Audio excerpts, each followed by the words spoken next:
Hello and welcome back to LFP Farm Life. It's Carrie Lee. Today I'm going to be doing some more canning of meals in a jar, and I'm going to do another recipe out of the Ball All New Canning book. And I'm going to do some beef bolognese. And to get going, I've got some of the 5 pounds of beef already cooking on my stove, and I've got it on low, and I've got 3 of the 5 pounds going. And I've got some of my jars of the crushed tomatoes already open and the tomato paste already open. And we're going to have to saute the onions and the celery in the large stock pot that I've got set on my stove. And I've already got our pressure canner on the stove with my jars in with water. And as we start to move through, I'm going to turn that on. So let's go ahead and get started of getting the sauce part going so that as our meat is going, we can get this moving a little bit more smoothly. Because as we all know, pressure canning is a little bit more time intensive than our general water bath canning is. So I have already diced up our onions and our celery. So I'm just going to warm up our stock pot, and I've decided that I wanted to do a double batch. So this is going to yield hopefully about 6 quarts. So I've got 3 pounds out of the 5 of my burger already going, and I'm going to need 3 cups of onions and a cup of celery. Now that we have our onions, our celery, and our carrots in, now we can go ahead and add the basic of our seasonings, which is our garlic cloves, our basil, and our oregano. So let's go ahead and pop that in. And since we're going to pressure can this, I'm not chopping up my garlic cloves as tight as I would if this was going to be a fresh eating bolognese. And then I have gotten some new measuring spoons and cups because while I was getting out my other ceramic ones, I accidentally had knocked down my measuring cups off my shelf and ended up breaking them while I was getting out my vacuum sealer and smashed everything but my quarter cup, so that was kind of upsetting. But I'm really liking these because they match my countertops, and I think they're really quite pretty. And I like the handle on them.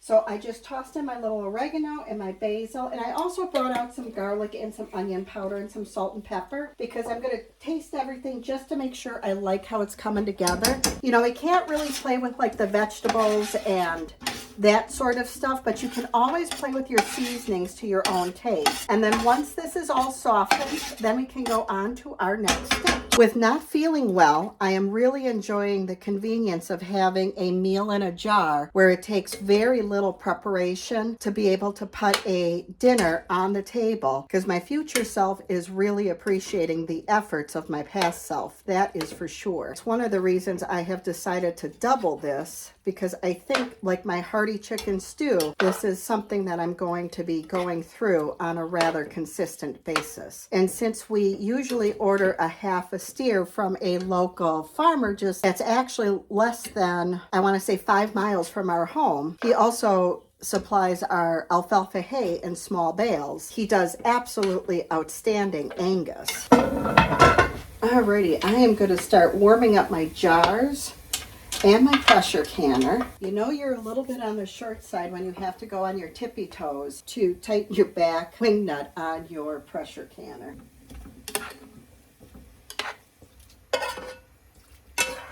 Just going to mix this together. Make sure all those veggies are well blended in through the meat, and make sure nothing is stuck to the bottom before I add our tomato products. And then I'm just going to start adding all of our tomato products. And you can, of course, use home canned items for this. And this is crushed tomatoes. Oh boy, that would have been bad. Then I'm going to add in some tomato paste and also get my next batch of meat on. Mix this all together. Now that our beef bolognese is doing its simmer, we've gotten in all of the beef, the vegetables, the wine, and the balsamic vinegar. It's just quietly simmering away, and we have our jars that are finishing up warming in our All-American pressure canner.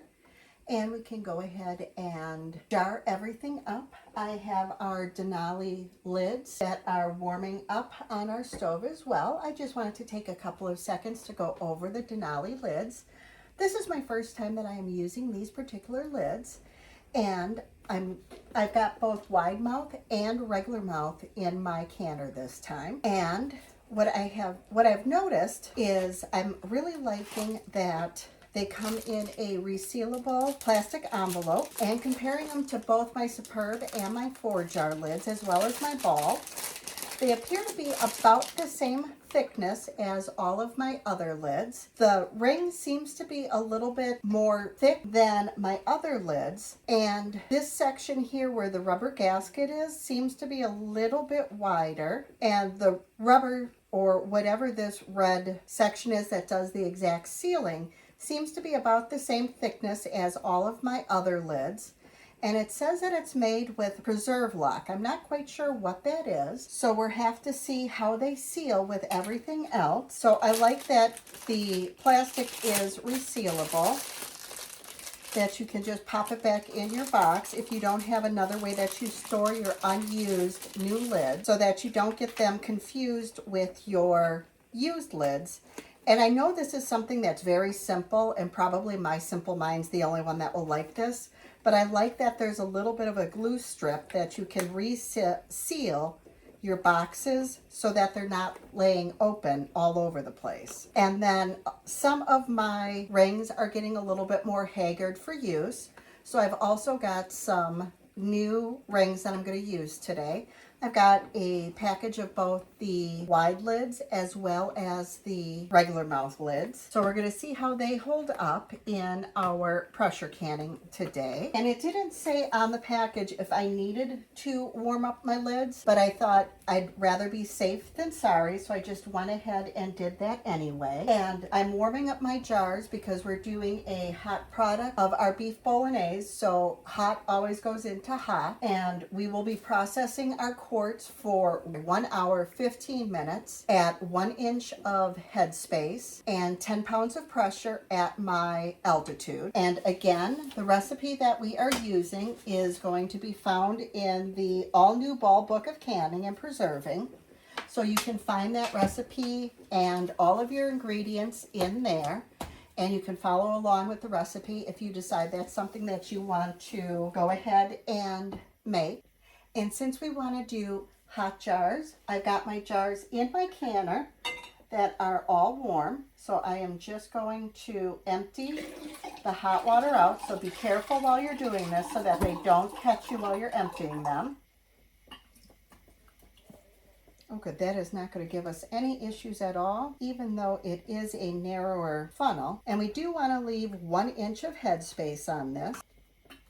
I have been thoroughly enjoying the convenience of stocking our pantry with these wonderful pantry meals that are in a jar. They make a quick and easy dinner that require very little effort to put a wholesome meal on our table quite quickly and simply with very little effort in the future, using whole ingredients that are homemade and quite easy to put together. And when you really think about it, it really doesn't take us all that long to put it together, because most of the time is quite passive time. It's waiting for our meat to cook, then waiting for the bolognese to come together, and then waiting for it to pressure can. This will be great for any sort of pasta dish, a stuffed shells, a manicotti, or even making a quick lasagna for one, or even for two of us. It does look like I'm going to get a little bit over sick, so I will have to do another batch tonight. And then I just want to wipe down all of our lids,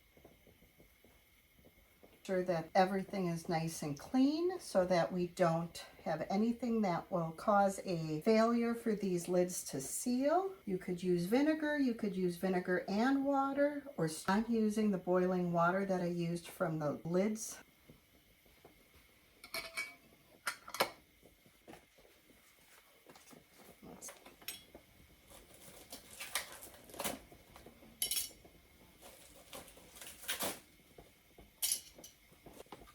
And then I always just find it easier for me to keep my finger on the center of my lid while I'm putting my lids on finger tight, or my rings on finger tight. It just seems to keep everything centered, and they just screw on easier for me. I'm just going to go ahead and add a little more water.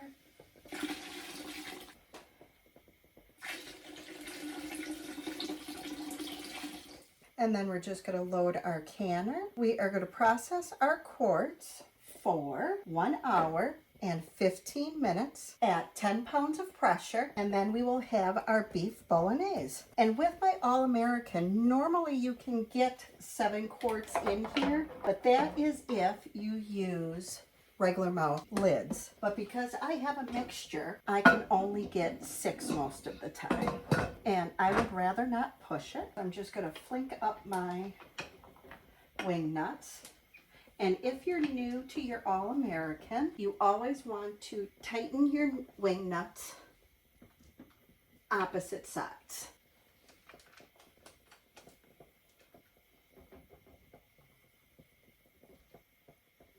And you're not looking to crank down really tight on your wing nuts. You're only going finger tight. And then let me just turn my stove all the way up. And then we're just going to let our All-American come up to pressure and let it vent for 10 minutes. And then we're going to go ahead and put our weight on and let it pressure can for the hour and 15 minutes. And then I will show you what everything looks like once it comes out of the canner. Isn't this absolutely delicious looking for a beef bolognese for dinner? We served it over a bed of spaghetti noodles. And then after dinner, there just didn't seem to be enough to warrant kicking up our All-American 921 canner again for the evening. So I decided to vacuum seal a rather large bag, and I thought it would be a perfect amount to do a very large pan of lasagna. So I decided to bring out our vacuum sealer. And in the future, what I would like to do is do a great big pan. And here is our Avid Armor sealing up that large bag. And it did so without any problem whatsoever. And I wasn't quite sure because this is the first time I've done anything like that. Am I supposed to leave the bag kind of setting up, or am I supposed to leave it laying flat? So if anybody knows, please let me know which way is the appropriate way to do that.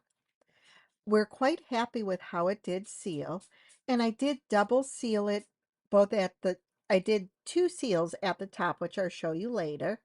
And look at this delicious sauce.